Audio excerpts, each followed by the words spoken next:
The operation of differential protection is based on the difference between the two electrical quantities. For example, if the current entering in the electrical system is different than the current leaving the system, then differential relay senses this difference and generates strip command for the circuit breaker. To sense this current on both sides, CTs are installed, whose primary is connected to the electrical system and secondary is connected to the protective relay. For the connection of the CTs with the relay, pilot wires are used. If you want to learn the differential protection in detail, then watch my video Why Differential Protection is Used in Transformer, where in detail explanation of differential protection is made.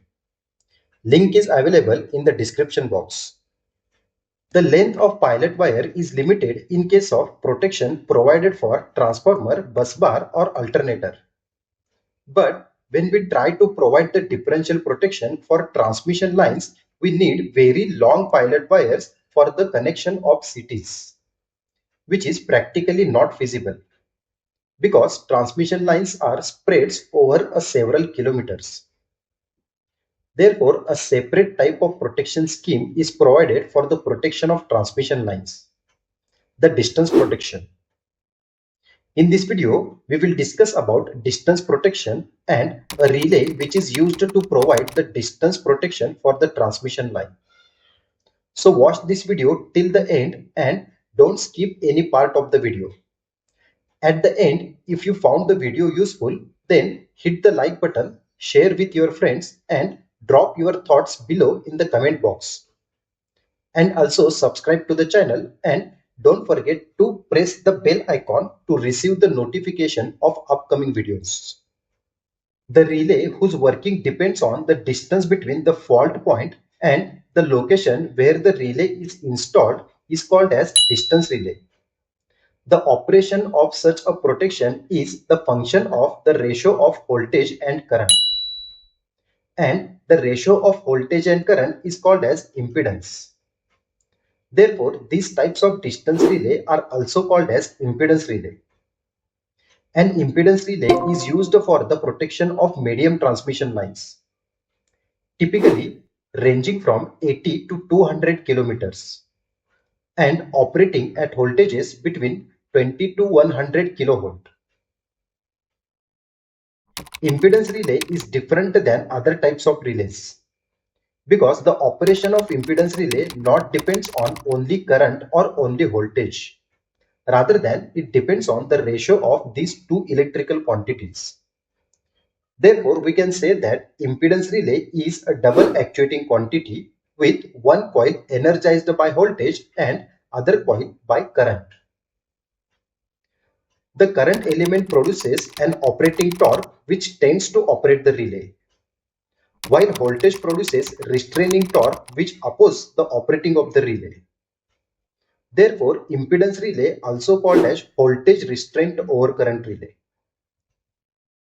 The impedance relay will operate only when the VI ratio falls below the predetermined or preset value.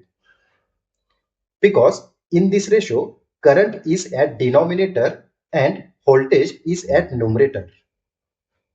Therefore, impedance is directly proportional to the voltage but inversely proportional to the current. And at the time of fault condition, the current will increase, therefore impedance will decrease. And if the decreased value of impedance is less than the preset value, then the relay will operate to trip the circuit breaker. For example, suppose AB is the protected element of a transmission line. An impedance relay is provided for the protection of this element. As we know, current and voltage, both quantities are required for the operation of the impedance relay. Therefore, suitable CT is installed to measure the current and PT is installed to measure the voltage. The output of the CT and PT is given to the impedance relay where it calculates the ratio of voltage and current and compare it with a preset value. If the actual value of impedance is less than the preset value, then the relay will operate to trip the circuit breaker. Now suppose Z is the impedance of the protected line at normal condition, which is a preset value.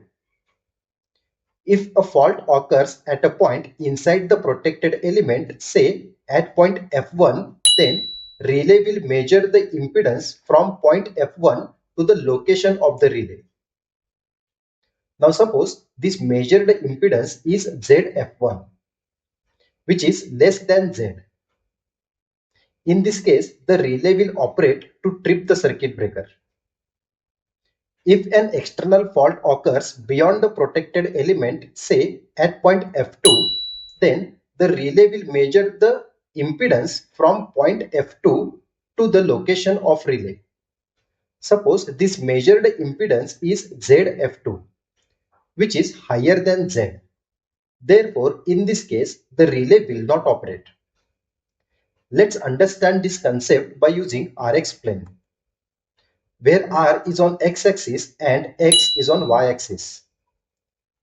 The radius of a circle whose center is at origin represents impedance of the transmission line, and which is a preset value of impedance relay, that is Z. At the time of internal fault condition, the impedance is ZF1, which is less than Z.